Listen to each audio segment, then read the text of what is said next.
कटक से आई हुई सिस्टर उषा अपने जीवन में परमेश्वर की भलाइयों को गवाही के रूप में हमारे बीच में कहेगी।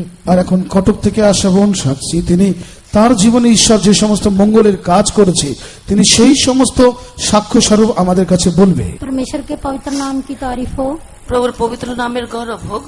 मैं परमेश्वर का धन्यवाद करती हूँ। मैं इस योग्य तो नहीं, पवित्र संतों के बीच में और पवित्र कलीसिया के बीच में खड़ा होने के लिए योग्य नहीं, लेकिन परमेश्वर के अनुग्रह के द्वारा परमेश्वर ने आज मेरे को खड़ा होने के लिए मदद किया, इसलिए मैं परमेश्वर का धन्यवाद करती हूँ। प्रभुर सम्मुखे साधुगुणेर सम्मुखे दाঁড়াবার আমার কোনো যোগ্যতা নেই, কিন্তু প্রভু আজকে আমাকে যোগ্য করেছেন, তার জন্য প্রভুর নামের গৌরব করি। मेरा जन्म और मेरा पालन पोषण मसीह परिवार टीपीएम में हुआ। আমার জন্ম প্রতিপালন একটা খ্রিস্ট পরিবারে হয়েছিল। मेरा पालन पोषण बहुत ही भयभक्ति के साथ किया गया আর আমার প্রতিপালন খুব ভক্তি আর ভয়ের সঙ্গে করা হয়েছিল। जन्म से ही परमेश्वर के ऊपर भरोसा रखना हमको सिखाया गया। ছোটবেলা থেকে প্রভুর উপরে নির্ভর করতে আমাদেরকে শিক্ষা দেওয়া হয়েছে। मैं बहुत ही जब छोटी थी और मेरा भाई मेरे से भी छोटा था, हम दोनों को एक ही बार एक बीमारी आया। আমি ছোট ছিলাম, আমার ভাই আমার থেকেও ছোট, আমরা দুজন ভাই বোনের একই সাথে একটা রোগ আমাদের এসেছিল। आयुब के समान मेरे को और मेरे भाई को पांव की तली से लेके सिर तक फोड़े आके हमारा हड्डियां और हमारी जो नस थी वो भी सब गल गई और हमारी हड्डियां काली पड़ गई थी। আর ইয়োবের জীবনে যেরকম এসেছিল আমাদের দুজনের জীবনে মাথা থেকে পা পর্যন্ত পুরো ফোড়াতে ভরে গিয়েছিল, মাংস গলে হাড় পর্যন্ত গলে যেতে লাগলো। लेकिन कोई भी दवाई का इस्तेमाल नहीं किया गया, কিন্তু কোনো ওষুধের ব্যবহার করা হয়নি। जो पवित्र संत लोग प्रार्थना करके तेल देते थे वही मेरे मम्मी पापा लगा के, और हमें कपड़ा भी नहीं पहना सकते थे, ऐसे सिर्फ रविवार को हमें मीटिंग में लेके जाते थे। আর যে তেল পবিত্র সাধুগণ যে প্রার্থনা করে দিতেন সেটাই আমার মাতা পিতা লাগিয়ে আমাদের দেহে লাগিয়ে আমরা কাপড় পর্যন্ত পরতে পারতাম না, সেই অবস্থায় প্রভু আমাদের রবিবার সভাতে আমাদের নিয়ে যেতেন। कम से कम 3 महीना तक हम दोनों ने ये बीमारी से कष्ट उठाया। কমপক্ষে 3 মাস পর্যন্ত আমাদের দুজনের এইরকম রোগ ছিল। परमेश्वर के संतों की प्रार्थना के द्वारा, परमेश्वर के अनुग्रह के द्वारा परमेश्वर ने हम दोनों को पूर्ण चंगाई दी। সাধুগণের প্রার্থনা দ্বারা আর প্রভুর অনুগ্রহ দ্বারা প্রভু আমাদের দুজনকে আরোগ্য করলেন। जब धीरे धीरे मैं बढ़ने के समय मेरे को पता चला कि मैं घर में बड़ी होने के कारण मेरे को मेरे माँ बाप ने सेवा के लिए समर्पण किया गया है। আজ যেই আমি বড় হতে লাগলাম, আমি ঘরে সব থেকে বড়, এই কারণে আমি বুঝতে পারলাম যে আমার মা বাবা সেবার জন্য আমাকে প্রস্তুত করছেন। लेकिन मेरे को सेवा करना बिल्कुल पसंद नहीं लगता था, इसलिए जब कभी भी मेरे को सेवा के बारे में स्मरण दिलाया जाता था तब मैं पूर्ण रीति से इनकार कर देती थी। আমি কিছুতেই সেবা করার আমার মধ্যে আগ্রহ ছিল না, আর এই কারণে যতবার সেবার বিষয় আমাকে স্মরণ করে দেওয়া হতো আমি খুবই দুঃখ করতাম। जब मैं इनकार कर देती थी तब मेरे जीवन में इतना गंभीर बीमारी आता था कि मैं मृत्यु तक पहुंच जाती थी। আর এরকম আমার জীবনে এরকম গুরুতর রোগ আসতো যে মৃত্যু পর্যন্ত আমি পৌঁছে যেতাম। तब मैं ऊपर ही मन से कहती थी कि प्रभु मेरे को चंगाई देने से मैं प्रभु का सेवा करेगी। আর তখন উপরে শুধু নামের জন্য আমি বলতাম, প্রভু তুমি আমাকে আরোগ্য করে আমি তোমার সেবা করব। परमेश्वर वफादार परमेश्वर होने के कारण मेरे को प्रभु पूर्ण रीति से चंगाई देता था। আর প্রভু বিশ্বস্ত বলে পূর্ণভাবে আমাকে আরোগ্য করতেন, लेकिन मैं फिर भी इनकार कर देती थी। তবু আমি অস্বীকার করতাম।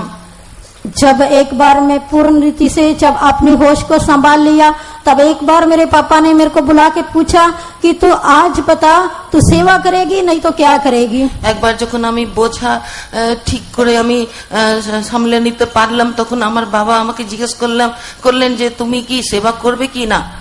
तब मैंने कहा पापा ये बात मैं आपकी आज्ञा नहीं मान सकती हूँ और कुछ भी मेरे को बोलने से मैं आपकी आज्ञा मानूंगी। আমি বললাম হে পিতা তোমার এই বিষয়তে আমি বাধ্য হতে পারবো না, অন্য কিছু বললে আমি তোমার বাধ্য হব।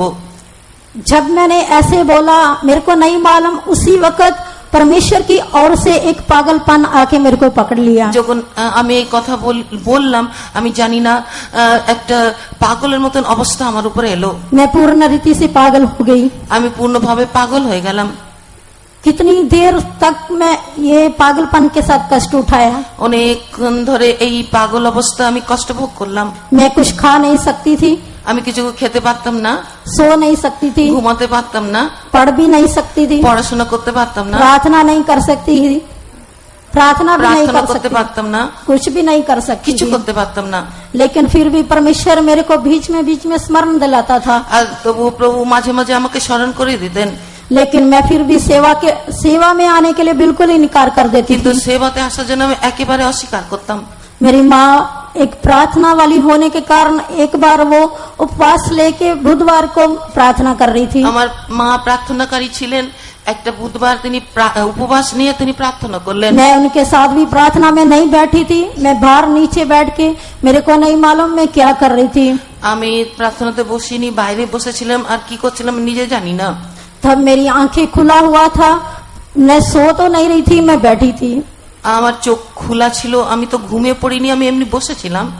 तब मैंने खुली आंखों के साथ एक दर्शन को देखा। খোলা চোখে একটা দর্শন দেখলাম। तब प्रभु ने मेरे साथ बात किया। প্রভু আমার সঙ্গে কথা বললেন। प्रभु ने कहा अभी तो मैंने पागल करके तेरे को तेरे घर में रखा है, এখন তো তোমাকে পাগল করে তোমার ঘরেই আমি বাড়িতে আমি রেখেছি, लेकिन तू याद रख तू एक लड़की है। কিন্তু তুমি এই কথা স্মরণ করো, তুমি একটা মেয়ে। यदि तू मेरे लिए अपने आप को समर्पण नहीं करने से मैं तेरे को तेरे घर से बाहर निकाल दूंगा। তুমি নিজেকে আমার জন্য যে সমর্পণ না করো, তোমার ঘর থেকে আমি বার করে দেব। और तू लड़की होने के कारण लोग पागलों के साथ कैसा करते हैं, तू याद रख तेरे साथ क्या क्या नहीं करेंगे। আর তুমি মেয়ে, আর তুমি এটা স্মরণ রাখো যে লোকেরা পাগলের সঙ্গে কি কি করে, তুমি এইসব কিছু তোমার সঙ্গে করবে। और यदि तू मेरे लिए समर्पण नहीं करेंगी तेरे को तेरा जीवन भर कितना कष्ट रहेगा और अंत में तेरे लिए अनंत आग नरक रहेगा। আর তুমি যদি সমর্পণ না করো সারা জীবন তোমার কষ্ট থাকবে, আর জীবনের শেষে তোমার আগুনের নরকের আগুন তোমার জন্য অপেক্ষা করছে। यदि तू मेरी सेवा के लिए अपने आप को समर्पण करने से यहाँ भी तेरा संसार में आदर किया जाएगा और नित्यता में तू स्वर्ग में मेरे साथ रहेगी। কিন্তু তুমি আমার জন্য যদি সমর্পণ করো এই জগতে তুমি সমাদর প্রাপ্ত করবে, আর স্বর্গেও তুমি আমার সঙ্গে বাস করবে। ये बात सुनते ही मेरा हृदय फट गया। এই কথা শুনে আমার হৃদয় ভেঙে গেল। मैं जोर जोर से चिल्लाने लगी, प्रभु मेरे को क्षमा कर, मैं अभी समर्पण करती हूँ। আমি জোরে চিৎকার করতে লাগলাম, হে প্রভু আমাকে ক্ষমা করো, আমি এখনই সমর্পণ मैं করছি। चिल्ला के अपनी मम्मी के साथ प्रार्थना में बैठ गई। আমি চিৎকার করতে করতে মার কাছে গিয়ে প্রার্থনাতে বসলাম। मेरे को ऐसे लगा कि मेरे को बहुत ही भारी नींद आ गया है। আমার এরকম মনে হচ্ছে আমার বড় জোরে ঘুম আসছে। जब थोड़ी देर के बाद मैं उठी तो कोई भी मैंने अपने आप को जब समर्पण कर दिया, मैं थोड़ी देर उठने के बाद देखा कि कोई पागलपन नहीं है, बहुत खुशी और आनंद है। আমি সমর্পণ করে দিয়েছিলাম। যখন আমার ঘুম থেকে আমি উঠলাম, আমি দেখলাম আমার মধ্যে কোনো পাগল অবস্থা নেই, আমি খুব ভালো অবস্থা আছি। मैंने अपने आप को समर्पण तो कर दिया, लेकिन मेरे सामने एक और समस्या खड़ा हो गया। আমি তো সমর্পণ করে দিয়েছিলাম, কিন্তু আমার সামনে আরেকটা সমস্যা দাঁড়ালো। जब मैं अपना घर छोड़ के प्रभु के घर में आने के लिए चाहती थी, যখন নিজের ঘর ছেড়ে দিয়ে প্রভুর ঘরে আসতে চাইলাম, मेरी मम्मी को बहुत गंभीर रीति से कैंसर हो गया। আমার মার গুরুতর ভাবে ক্যান্সার রোগ হলো। और कैंसर इतना जबरदस्त हो गया था कि सब लोग बोलने लगे ये नहीं बचेंगे, मर जाएंगे। আর এরকম গুরুতর সেই রোগ হলো যে সবাই বলতে লাগলো ইনি আর বাঁচবেন না, ইনি মরে যাবেন। तो अभी हम लोग दवाई का तो कुछ इस्तेमाल नहीं करते थे, फिर भी उनको चेक करवाया गया तो डॉक्टर लोगों ने कहा कि ये नहीं बचेगी, थोड़े दिनों के बाद मर जाएगी। আমরা তো ওষুধ ব্যবহার করতাম না, তবু মাকে চেক করার জন্য নিয়ে গেলাম। ডাক্তাররা বলে ইনি বেশি দিন থাকবে না, ইনি তো মরেই যাবেন। मेरी मम्मी का जो फ्यूनरल सर्विस करने के लिए नहीं तो उनकी मृत्यु के लिए सब कुछ हमारे घर में तैयार किया गया था। আর মার শেষকৃত্য সভা করার জন্য সবকিছু আমার বাড়িতে তৈরি করে রাখা ছিল। लेकिन मेरे को परमेश्वर ने बुलाया, इसलिए मेरा मम्मी ने मेरे को बोला तुम बेटी अभी सेवा में नहीं जाना, तेरा बहन भाई बहुत छोटा छोटा है, उनको बड़े होने के बाद तू चली जाना। আর আমার মা বললো যে এখন আমার বৎস তুমি এখন সেবাতে যেও না, তোমার ভাই বোন খুব ছোট্ট, তারা বড় হয়ে যাওয়ার পরে তুমি যাও। लेकिन मैंने कहा आप आज मरने से मैं कल जाऊंगी। আমি বললাম আজকে যদি আমার মৃত্যু আমি কোথায় যাব। इतना बात तो मैंने बोल दिया, लेकिन मेरे हृदय में बहुत दुख रहा। এই কথাটা আমি বললাম, কিন্তু আমার মনের মধ্যে খুব দুঃখ ছিল। रात को सबको बहन भाइयों को खाना खिला के उनको सोने के लिए भेजने के बाद রাতের বেলা ভাই বোনদেরকে খাইয়ে দিয়ে তাকে ঘুম পাড়াবার পরে मैंने परमेश्वर के सम्मुख में घुटने टेके।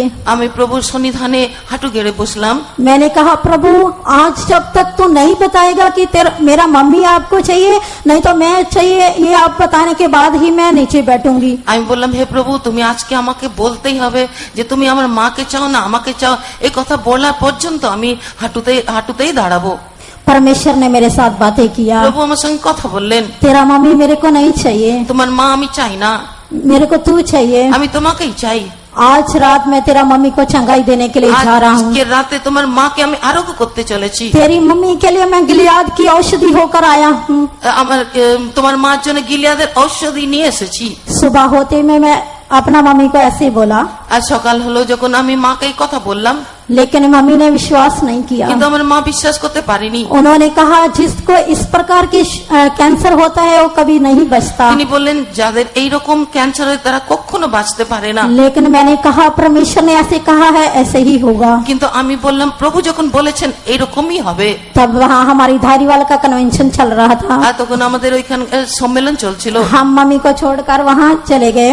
আমি মা বাবাকে ছেড়ে দিয়ে ওই স্থানে চলে গেলাম। वहाँ एक गीत गा रहे थे कि तेरा रोग बेशक बेइलाज क्यों ना होने से तू मेरे पास आने से मैं उसको चंगा करने के लिए मैं उसका डॉक्टर हूँ। আর সেখানে এরকম গান হচ্ছিল যে তোমার রোগের কোনো প্রতিকার না হলেও তুমি আমার কাছে এসো, আমি তোমার চিকিৎসক। मैंने कहा प्रभु ये तेरा वचन है, मैं इसके ऊपर विश्वास करती हूँ। यदि ऐसे है बेइलाज रोगों को तू चंगा करने वाला परमेश्वर है तो तू फिर मेरी मम्मी को चंगा करके कन्वेंशन में लेकर आना चाहिए। আমি বললাম হে প্রভু তোমার এই বাক্য তোমারই, যদি তোমার এই রোগের প্রতিকার করতে পারো তো আমার মাকে আরোগ্য করে এই সম্মেলনে আসতে তুমি সাহায্য করো। परमेश्वर के अनुग्रह के साथ मेरी मम्मी जो उठ नहीं पाते थे संडे को वो कन्वेंशन में आए। আর আমার মা সে রবিবার দিন সে সম্মেলনে তিনি এলেন। इतना नहीं, परमेश्वर के अनुग्रह के साथ आज तक भी मेरी मम्मी जिंदा है। আর প্রভুর অনুগ্রহ দ্বারা আজকে আমার মা বেঁচে আছে। 2004 में परमेश्वर ने सारी रुकावटों को हटा के मेरे को महिमा में सेवा के लिए आने के लिए परमेश्वर ने मेरी मदद किया। 2000 সালে সকল বাধা দূর করে এই মহিমাময় সেবাতে আসতে প্রভু আমাকে সাহায্য করলেন। तब से लेके आज तक परमेश्वर मेरे लिए सब में सब कुछ होकर रहा। তখন পর্যন্ত প্রভু আমার জন্য সবকিছুর মধ্যে সবকিছু ছিলেন। अभी मेरी एक ही आशा है, जब मेरा प्रभु मध्य आकाश में आए मैं भी उसके साथ दिखाई दूं। আমার একটাই আগ্রহ যখন প্রভু মধ্য আকাশে আসবেন আমি যেন তার সঙ্গে সাক্ষাৎ করতে পারি। अब सबकी प्रार्थना मांगते हुए मैं अपनी गवाही को समाप्त আপনার करती हूँ। সকলের প্রার্থনা চাহিদার সঙ্গে আমার সাক্ষ্য আমি সমাপ্ত করব। परमेश्वर के नाम প্রভু নামের গৌরব হোক।